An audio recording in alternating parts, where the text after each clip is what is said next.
Yang jadinya seharian dia di situ aja kalau emang dia nggak dibutuhin, nggak dipakai buat samsak. Bahkan pipis sama pupnya di situ baik, di situ juga. Everything, thank you udah klik video ini dan selamat datang di Mr. Stings. Apa kabarnya?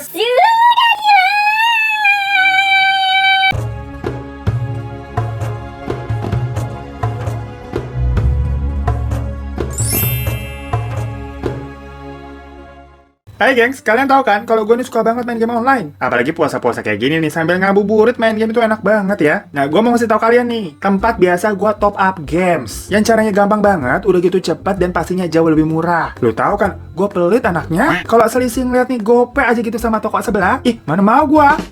Makanya, gue selalu top up nih di Dunia Games. Gue liatin gimana caranya ya. Kalian buka browser aja dan ketik duniagames.co.id. Yang ini ya gengs, atau langsung aja klik link yang ada di deskripsi box di bawah ya. Abis itu kalian klik yang ini nih dan pilih top up. Di Dunia Games ini banyak banget pilihan games yang bisa di top up. Tuh, banyak banget kan? Sampai ada voucher Google Play juga kalau kalian mau beli aplikasi berbayar. Pokoknya lengkap banget dari sini. Tapi sekarang kita top up game yang mau gue mainin aja nih, Free Fire. Kalian masukin aja ID kalian. Abis itu di sini pilih jumlah diamond yang ingin kalian top up. Nah, di sini tuh biasanya Dunia Games ada promo-promo nih, menarik banget kan? Jadi tuh harganya murah banget, cuma 22.500. Langsung aja kita beli. Kalian masukin nomor telepon sama email kalian, habis itu pencet konfirmasi. Nanti tuh ada kode OTP yang dikirim lewat SMS. Habis itu masukin aja kode OTP-nya. Klik selanjutnya dan ya udah semudah dan segampang itu, cepat banget kan? Cuman pakai pulsa doang bayarnya, enak banget. Pokoknya sekarang kalau kalian mau top up games langsung aja ke Dunia Games. Tuh secepat dan segampang itu kan kalau kalian top up lewat Dunia Games. Nggak perlu deh lu pakai adegan gitu jalan keluar, nyari toko voucher buat top up. Udah nggak zaman sekarang. Mager banget juga lagian, apalagi puasa. Kan kita sekte kaum rebahan. Abis itu bayarnya juga bisa pakai pulsa doang. Pilihan gamesnya juga bejibun tuh. Udah nggak usah bingung-bingung. Jadi sekarang kalau kalian mau top up games, pastikan langsung lewat Dunia Games aja. Jadi nggak usah ribet hidup lu. Nah sekarang kalau kalian mau top up langsung aja meluncur dengan klik yang ada di bawah nih. Mau top up games? Ya di Dunia Games.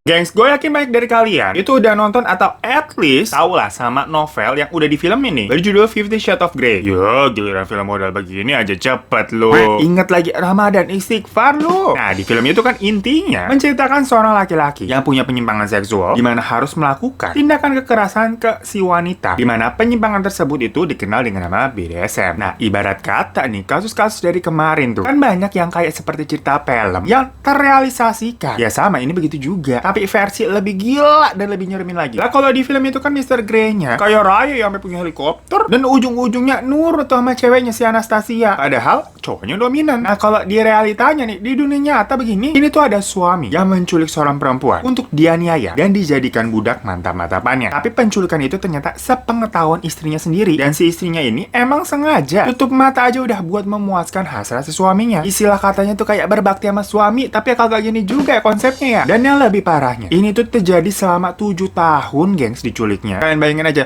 7 tahun diculik dan dia tuh harus hidup di dalam peti. Keram-keram dia lu tuh 7 tahun di dalam peti. Kita aja kemarin nonton film Buri tuh cuma 10 menit aja udah ngerasa ngap banget, pegel gitu ngeliat sisa kubur. Oke, pokoknya ini tuh cerita yang berawal dari seorang perempuan bernama Colleen Jester. Nah, Neng Colleen ini tinggalnya di Amerika, di daerah Eugene, dan itu juga merupakan tempat kelahirannya. Ketika Colleen berusia 20 tahun, dia ceritanya nih mau pergi nih ke pesta ulang tahun temennya yang berada di luar kota, tepatnya di California Utara. Dan pada zaman itu, Amerika tuh lagi heboh-hebohnya sama kaum hippies yang memang memuja kebebasan. Istilahnya tuh YOLO, you only live once. Tuh, udah tahu ya hidup lu cuman sekali. Abis itu kalian tinggal di akhirat nih kita. Jadi jangan buat maksiat, lu pada banyak-banyak ibadah. Jadi zaman itu banyak nih anak-anak muda yang saking bebasnya, mereka hidupnya tuh kayak apa ya, nomaden alias pindah-pindah gitu dengan cara nyari tumpangan di pinggir jalan gitu, nyetok mobil ya tanpa mengenal orang yang mereka tumpangin itu siapa. Jadi semacam kayak lu jalan-jalan kagak pakai ongkos gitu. Ya kalau di sini bahasa itu ngompreng. Dan waktu itu hal seperti itu ya lumrah-lumrah aja. Dan banyak juga orang yang senang hati memberikan tumpangan kalau memang sehara. Cuman ketika Colleen ini pergi, salahnya dia tuh dia nggak pamitan sama siapapun. Ya nggak pamitan sama orang tuanya, sama orang rumah gitu, kayak sama nggak ngabarin juga ke teman yang ada di California tuh bilang, gue mau ke tempat tuh ntar ya, kagak bilang begitu. Jadi diam-diam baik ya, mungkin dia tujuannya mau ngasih surprise kali ya. Tahu-tahu nongol gitu kan di rumah temannya. Tapi masalahnya nggak pamitan ke orang tua tadi tuh pondasinya udah salah total. Jangan dicontoh ya, gengs. Karena ridonya Allah itu adalah ridho orang tua. Bukan kita jadi ceramah mulu dari tadi. Kata orang bener kita. Pokoknya di tengah jalan, waktu lagi nyari tumpangan, sebenarnya udah ada beberapa mobil yang berhenti dan mau ngasih tumpangan mereka. Cuman waktu itu Colin emang nggak mau. Perkara pas ngeliat si supirnya, kok agak serem nih mukanya ya. Takut dia apa-apain di jalan kan bisa berabe. Apalagi si Colin ini kan wanita. Sampai akhirnya ada sebuah truk berwarna biru nih gede yang dikendarai oleh seorang laki-laki bernama Cameron yang saat itu berusia 23 tahun. Dan di sebelahnya ada istrinya nih bernama Janice yang usianya 19 tahun. Dan saat itu si Janice ini terlihat lagi gendong bayi. Nah ini dilihat ada pasangan suami istri gendong bayi. Ya image-nya kayak keluarga baik-baik lah. Keluarga harmonis kecil yang kayak ayah bunda gitu manggilnya. Akhirnya Colin mau deh numpang mereka. Tapi di perjalanan, gerak-gerik si ayah bunda ini kok kayaknya agak aneh ya. Agak mencurigakan. Dan si Colin ini kayak udah punya firasat nggak enak. Sampai ada waktu di mana mereka ini berhenti di pom bensin buat yang ngisi bensin. Habis itu si Colin ini keluar buat pipis. Saat di toilet, sebenarnya Colin ini merasa kayak dari hatinya nih ada tergek. Kayak gue harus pergi deh. Ini orang berdua nggak bener nih si ayah bunda nih. Soalnya firasat nggak enak gitu. Tapi situasinya pada saat itu, si Colin juga masih mikir ini apa kayak feeling gue yang berlebihan. Parno banget gue apa gimana ya. Dan udah nanggung juga kan tuh perjalanannya udah setengah jalan. Jadi Colin ini memutuskan untuk aduh positive thinking aja. Balik deh dia ke mobil. Ternyata setelah Colin ini tuh balik ke mobil, ada sesuatu yang janggal geng. Entah kenapa tahu-tahu di bagian belakang tuh tiba-tiba ada kotak peti gitu yang dibuka. Yang sebelumnya itu ditutup nggak ada di situ nggak kelihatan. Tapi lagi-lagi Colin ini menampik kejanggalan tersebut dan tetap melanjutkan perjalanan bersama mereka. Dan sampai saat di tengah perjalanan, sang bunda Janice ini bilang nih ke suaminya, sayang ini bukan tempatnya. Terus si ayah Cameron ini menjawab, oke iya. Dan akhirnya mobil itu toto berbelok menuju sungai geng. Nah perasaan Colin ini mulai nggak enak lagi. Ngapain juga mereka belok ke arah sungai kan? Mau nyari cupang apa bagaimana itu malam-malam? Dan saat truknya berhenti, tiba-tiba si Cameron nih ayahnya itu mengambil pisau dan menodongkan pisau itu ke lehernya Colin. Di situ Cameron ini meminta si Colin untuk masuk ke dalam kotak peti tadi. Ya Colin diancam begitu, nurut-nurut aja, diancam digorok pakai pisau. Dan setelah masuk ke dalam kotak, Cameron ini menutup matanya Colin, menyumpal mulutnya dan memborgol tangannya Colin. Habis itu ditutup dia itu petinya. Nah si Colin waktu itu ya panik banget. Dia cuma bisa berharap kalau si Janice nih, sang istri nih, si bunda, bisa membantu dia untuk kabur. Ya ala-ala peduli sesama perempuan begitu. Ya tapi ternyata si Janice-nya pun mengetahui kalau hal itu memang direncanakan oleh mereka berdua sama Cameron dan Janice. Sampai akhirnya mereka bertiga tiba di sebuah rumah. Di situ Colin ini akhirnya dikeluarkan dan dibawa ke dalam basement. Nah di basement Cameron ini melucuti bajunya Colin pokoknya sampai telanjang dengan mata yang masih tertutup. Kemudian tangan Colin ini diikat di atas di langit. Setelah itu Cameron ini memukul Colin sampai teriak-teriak kesakitan. Dan setelah dipukul, matanya Colin ini kan masih dipukul ya. Jadi dia hanya bisa mendengar kayak ada suara-suara mendesah-mendesah yang gimana gitu. Kayak lagi ada orang mantap-mantapan di depan dia. Persis sama kejadian kemarin tuh yang viral perkara suaranya belum dimatiin itu mikrofonnya. Dan gak sengaja penutup mata Colin ini akhirnya kayak kelepas gitu. Barulah di situ Colin melihat kalau ternyata emang si Cameron sama Janice lagi mantap-mantapan di depan dia. Nah di situ baru diketahui si Cameron ini punya kelainan BDSM. Dimana untuk mantap-mantapan dia harus melakukan pemanasan dulu dengan cara nyiksa orang. Baru naik tuh dia nafsunya. Jujur ini kasus absurd banget, total ngerinya. Awalnya dulu nih yang disiksa sebenarnya adalah si Janice, si istrinya. Cuma namanya terus-terusan dipukulin begitu kan nyaho ya bun.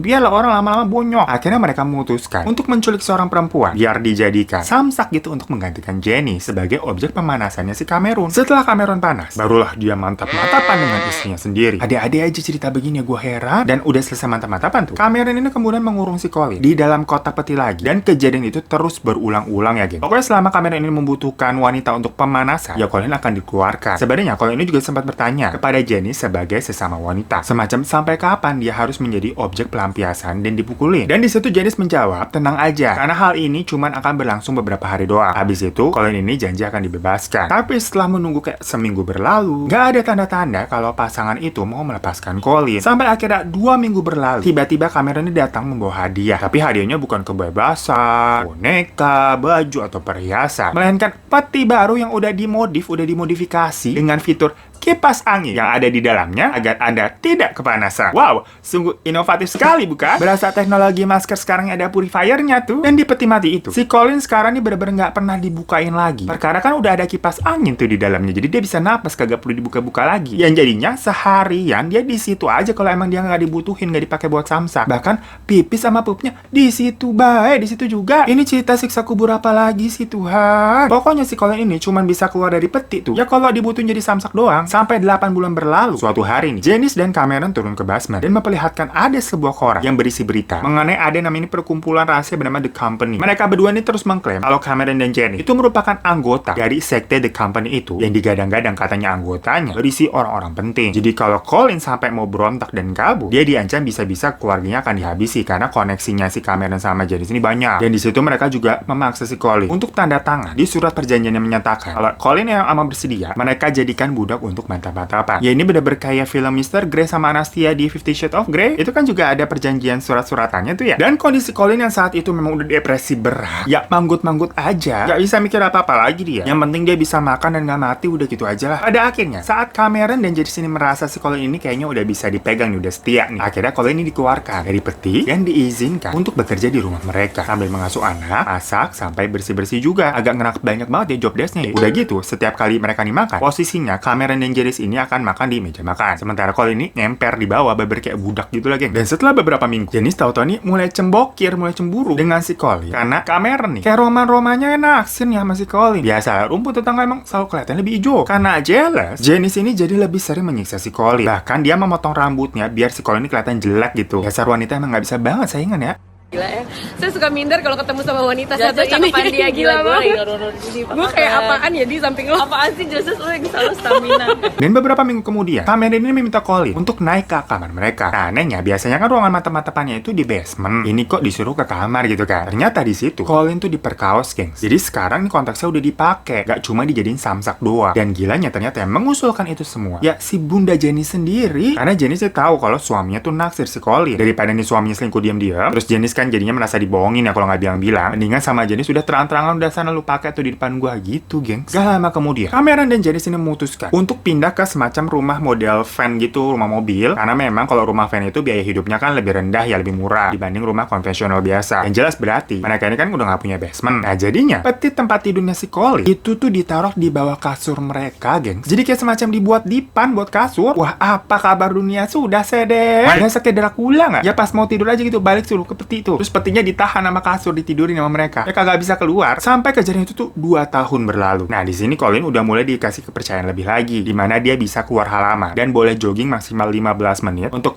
stretching lah, karena kan salian di dalam peti tuh kaku juga urat-urat kan. Namun meskipun demikian, setiap hari ini Colin selalu dicuci otaknya dengan diancam akan dicari dan dibunuh sama The Secret Company kalau dia ini berani kabur. Padahal sebenarnya situasinya pada saat itu Janice dan Cameron ini kerja, gengs, keluar. Ya semacam kerja 9 to 5 gitu. Yang sebenarnya berarti Colin kan punya kesempatan banget buat kabur lah. Pada kerja nggak ada orang di rumah. Tapi ya itu, saking takutnya sama doktrin tadi, dia kagak berani keluar, gengs. Gemes banget nggak lu? Nah suatu hari, Cameron ini tuh bilang ke Colin kalau dia ini suka dan berniat untuk menikahinya, punya anak, dan hidup bersama dengan normal gitu, maksudnya nggak dalam peti. Nah di situ Colin langsung nanya gini, kamu kan seorang ayah juga. Kira-kira kalau anak kamu nanti diperlakukan seperti aku, kamu akan berbuat apa? Nah di situ Cameron menjawab, aku akan membunuh orang itu. Ya ternyata dia sendiri sebenarnya ngerti kalau yang dilakukannya Dajjal, tapi ya tetap begitu dia. Ya Dajjal juga tahu sih dia Dajjal begitu ya. Bingung kita. Dan setelah itu, Cameron akhirnya memberikan Colin kesempatan untuk bertemu orang tuanya. Namun dalam waktu beberapa hari aja, nggak boleh lama-lama. Habis itu harus langsung balik. Kayak mulangin mbak ke kampung gitu. Jangan lama-lama mbak, balik lo ya. Awas lu. Soalnya kalau enggak nih, Colin diancam keluarganya yang jadi taruhannya. Yaudah, akhirnya Colin pulang ke rumah dia tuh bener. Ditemani sama Cameron. Dan saat di rumah, orang tua Colin nih yang lihat putrinya udah 3 tahun hilang, sama sekali nggak khawatir ternyata, geng. Dan nggak ada curiga sama sekali. Ini aneh total sih. Kayak misalkan lu hilang nih 3 tahun, terus balik gitu. Tapi orang tua lu cuma ngeliat, oh lu balik toh. Udah gitu doang. Dan di situ Colin ini mengenalkan Cameron sebagai tunangannya, geng. Jadi orang tuanya tuh mengira kalau Colin sama ini rebel aja udah pergi dari rumah. Perkara masalah cowok gitu. Padahal lagi diculik nih om, tante, ya ampun. Soalnya Cameron juga di situ memperlihatkan foto mereka berdua nih. Yang adegannya tuh kayak lagi ketawa-ketawa gitu. Berasa orang pacaran beneran, kelihatan bahagia kayak orang-orang di Instagram. Ya jadinya orang tuanya percaya aja mereka emang pacaran bahagia. Dan dari foto itu sebenarnya nih, akhirnya banyak orang yang menganggap kayaknya karena si Colin udah lama banget disekap, dia jadi menderita semacam ada namanya Stockholm Syndrome. Semacam sindrom yang setia dan bahkan bisa sayang sama orang yang sudah menyakiti atau menculik dia. Dan setelah itu, Colin balik lagi deh tuh ke kehidupannya di peti mati tanpa keluarganya nih mengetahui. Ini kan ngenes banget ya. Padahal udah sampai di tahap balik ke rumah itu udah di depan bapak ibunya. Tinggal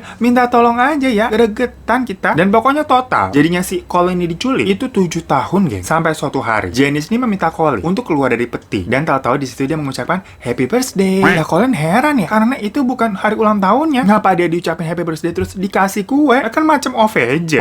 Prank apa bagaimana? Dan semenjak hari itu, Colin ini sering diajak sama Jenny untuk keluar peti sambil belajar Alkitab. Jadi si Janice ini Roma-Romanya tahu-tahu kayak jadi religius, geng. Dapat hidayah dari mana? Tahu-tahu hijrah. Dan Janice juga mulai terbuka nih, suka curhat sama si Colin. Padahal kan sebelumnya dia jealous. Ya udah, mereka jadinya nih mulai sharing-sharing tentang kehidupan mereka. Semacam nanya-nanya, dulu kamu sekolah di mana? mana, sukanya apa, yang gitu-gitu. Pokoknya akur nih istri muda sama istri tua. Dan pada suatu hari, Janice ini tahu-tahu merasa shock pas tahu kalau suaminya ini mengusulkan untuk menambah budak untuk mantap-mantapannya. Suaminya juga mengusulkan kalau nanti nih si Colin aja yang ditunjuk sebagai trainer untuk budak-budak lainnya nanti. Bener-bener dia nih mau punya istri banyak gitu, madu 3 kali. Dia mendengar hal itu, Janice ini curhat lah ke Colin. Gak setuju dia. Tetapi setelah aksi curhat tadi, bener aja dong, seminggu kemudian, Cameron meminta Colin untuk menggali lubang di depan rumah mereka biar bisa dijadikan basement sebagai tempat untuk menyembunyikan korban penculikannya nanti. Ya tambah gila kan ini job desk-nya. Colin ini disuruh ngasuh anak, bersih-bersih. Ya tau-tau sampai disuruh gali-gali tanah, bikin basement coba. Dikata ini tukang kupro jamet, tapi gimana sih Colin? Dan mungkin karena tadi ada efek-efek hijrah nih, dan merasa kayak suaminya udah keterlaluan, sampai mau madu 3, hati wanita mana sih yang sebenarnya ingin dimadu begitu kan? Cilah. Jadinya si Jenny akhirnya bilang ke Colin kalau sebenarnya mereka bukan bagian dari sekte The Company, dan mengatakan kalau sebenarnya juga Colin ditipu selama ini. Jadi adegannya mungkin saat itu si Janice ini bilang, Colin, selamat datang di dunia tipu-tipu. Spontan,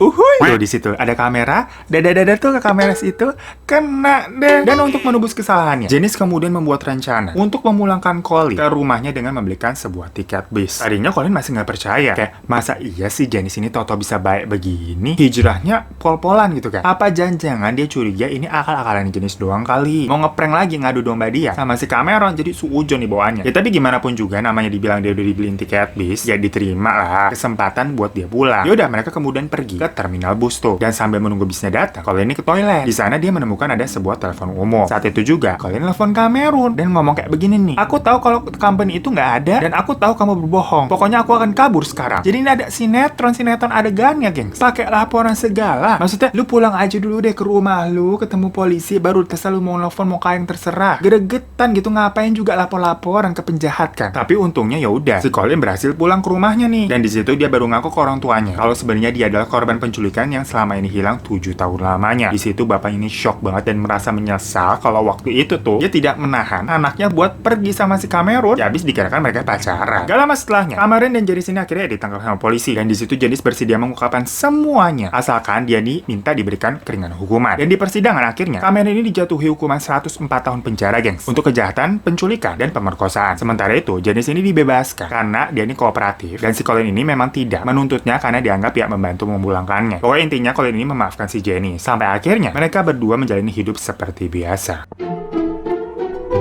Nah, cukup wow ya kasus hari ini ya. Kayak absurd total begitu. Ya diculik, dikurung, dipetik 7 tahun. Dia jadiin samsam. Terus ada adegan pulang tapi cuma setor muka doang padahal lagi diculik nih. Kayak ampun banget gitu denger ceritanya. Tapi yang jelas dari kasus ini kita belajar untuk selalu pamitan lu kalau mau pergi lu. Minimal sama orang tua atau sama orang rumah lah siapa kek. Biar kalau ada apa-apa dan kenapa-napa bisa tahu. Yang nggak kayak gini udah hilang 3 tahun balik-balik biasa aja gitu, dikira kagak kabur, kagak diculik, kabur doang gitu dengan seenaknya. Dan berhubung sekarang nih lebaran tinggal menghitung hari ya, gue mau minta maaf banget kalau ada salah-salah kata atau ada salah-salah perbuatan yang mungkin tidak berkenan di hati kalian. Mohon dibukakan pintu maaf yang selebar-lebarnya. Ya kalau perlu itu pintu diablak aja gitu, dibuka gede-gede ya. Terima kasih pokoknya selama ini udah support, dan sampai ketemu lagi kita di kasus Mr. Thing selanjutnya. Dadah. Assalamualaikum.